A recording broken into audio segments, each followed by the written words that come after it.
Compatriotas, el pueblo ecuatoriano no solo ha sido robado en los negocios, en las obras, en las compras, al extremo que dos organismos internacionales hablan de los 70.000 millones, el BID y la OCDE de la Unión Europea.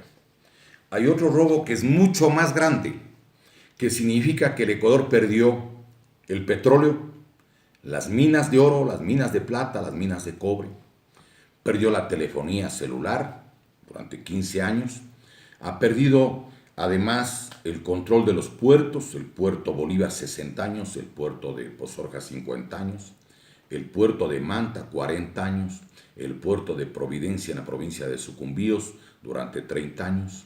Hemos perdido el control de las únicas fábricas de cemento que quedaban, la Huapán y la Chimborazo. Está autorizada la transferencia de todas las centrales hidroeléctricas del país, una ley de electricidad que se aprobó en el gobierno de Correa. También está autorizada la transferencia, ¿sí?, por ejemplo, del Banco del Pacífico, de la flota petrolera ecuatoriana, la Corporación Nacional de Telecomunicaciones y otros bienes. Además, durante el gobierno del señor economista Rafael Correa, quiero recordar que se hicieron dos cosas adicionales. Se entregó, por ejemplo, mire, las tierras rurales de la República, se llama la Ley Orgánica de Tierras Rurales y Territorios Ancestrales. Se publicó en el suplemento del día lunes 14 de marzo del 2016. En el artículo 20 permite que las tierras rurales del Ecuador pueden venderse a empresas privadas, a multinacionales, porque era gobierno de las multinacionales, al servicio de ellas, y también a empresas estatales de otros países, que podría ser garantía de créditos que estaban pidiendo. Y también el gobierno del señor economista Correa entregó las 200 millas del mar territorial del Ecuador a través de lo que significa la Convemar. Aquí está la autorización del presidente de la República mediante el decreto 1238, es el registro oficial del jueves 2 de agosto del 2012, en la que autoriza y él impulsa que el Ecuador firme la Convemar. Convemar que se suscribió en diciembre del año 1982 en Jamaica y que el Ecuador salió diciendo que nunca jamás aceptaría aquello. Pero en el artículo 3 de la Convemar establece que ningún país que firme la Convemar podrá tener más de 12 millas de mar territorial.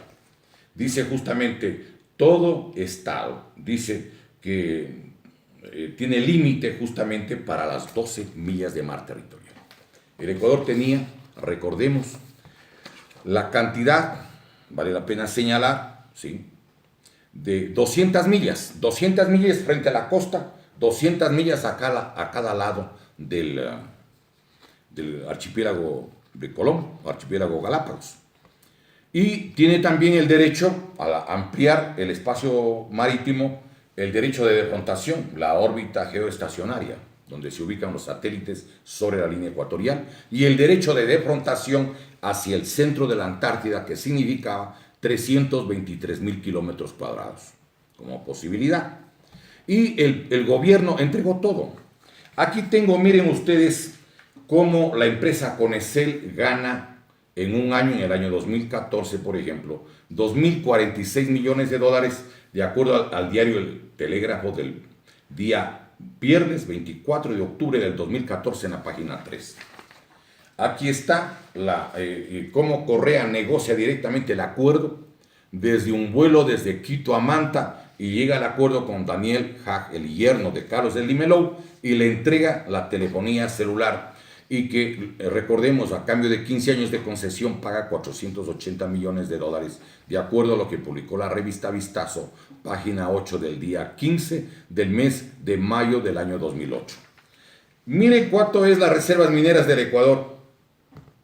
217.000 millones de dólares, que podría cuadruplicarse, pero el Ecuador no tiene una sola mina, ni una mina de oro, ni una mina de plata, una mina de cobre. El Estado recibe el 1% cuando la empresa Kinross le vende sus derechos a la empresa Lundin Gold, le da 240 millones, y el Estado ecuatoriano coge el 1%, 2.400.000, siendo el dueño.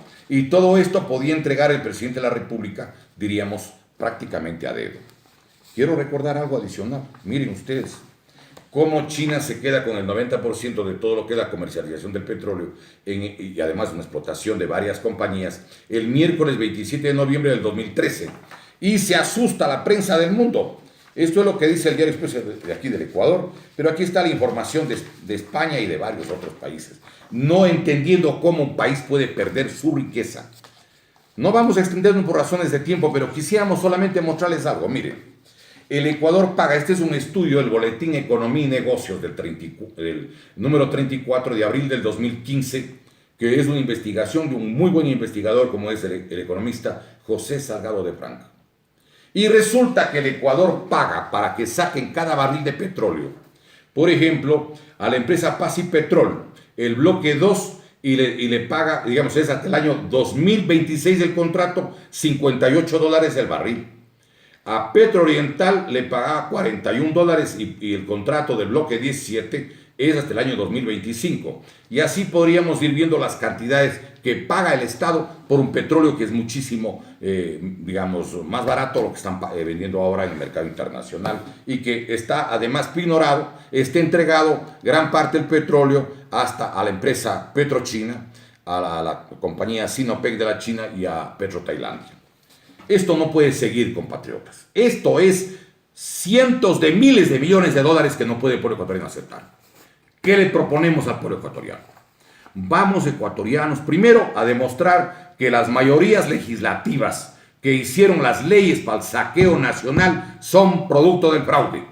Que los gobiernos fueron elegidos con fraude, como lo podemos demostrar y lo hemos denunciado a la Comisión Nacional Anticorrupción y a otros organismos del país. Pero necesitamos una norma que nos permita recuperar a nivel constitucional de la riqueza del pueblo ecuatoriano. ¿Qué proponemos? Una norma que diga lo siguiente en la Constitución. El pueblo ecuatoriano recupera para sí la propiedad absoluta y control exclusivo, así como la titularidad patrimonial inalienable e intransferible del petróleo, minas, tierras raras y gas ubicados en el territorio de la República, en sus aguas territoriales y mar adyacente, así como el sector eléctrico, telecomunicaciones, biodiversidad, agua potable, agua de riego, ríos, vertientes, riberas y playas, puertos, aeropuertos y carreteras de todo el país.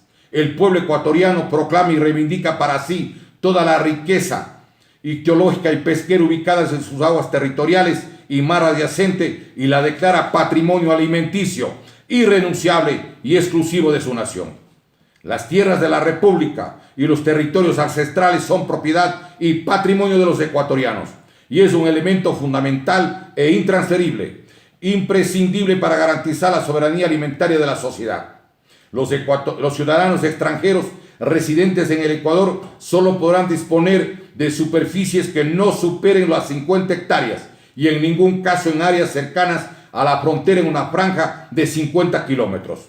Esta redacción está basada, tiene el sustento de la resolución 1803 de la Asamblea General de las Naciones Unidas del día 14 de diciembre del año 1962.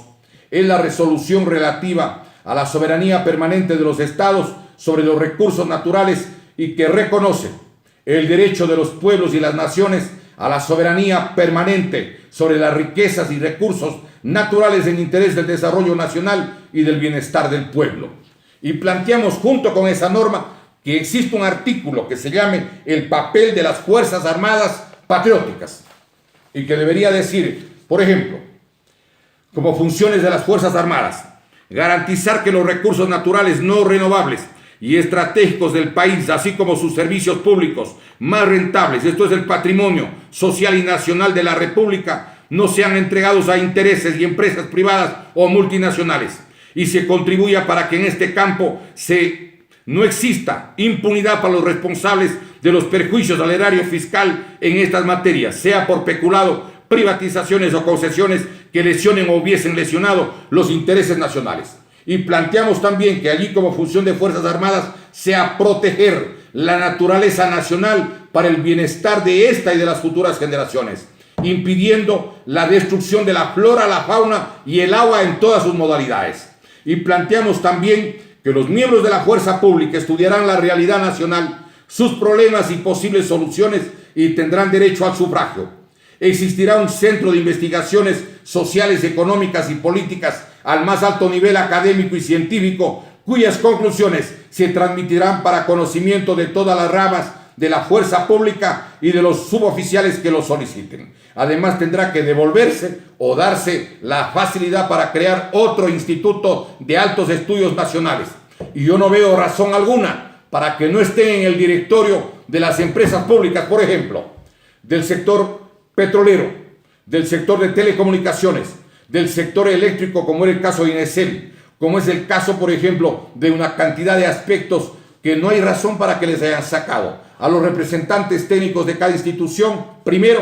Segundo, aparte de ello, un delegado de la Asamblea Nacional. Y en tercer lugar puede estar un miembro de Fuerzas Armadas. ¿Saben por qué sacó Correa y la plana mayor del fascismo del siglo XXI a los representantes de estas entidades? Porque no querían testigos, porque vinieron para robar. Y yo creo que es hora que el pueblo ecuatoriano recupere para sí su patrimonio social y nacional. Si el pueblo es el soberano, que el pueblo se haga cargo del poder. No más fraudes electorales, no más robos de la República a todo nivel. Esta patria tiene quien le quiera, esta patria tiene quien la defienda. Así lo hemos dicho quienes somos parte de un colectivo que se llama Ecuador Libre y Eterno, cuyo lema es: la patria ni se vende ni se rinde, la patria con el alma se defiende.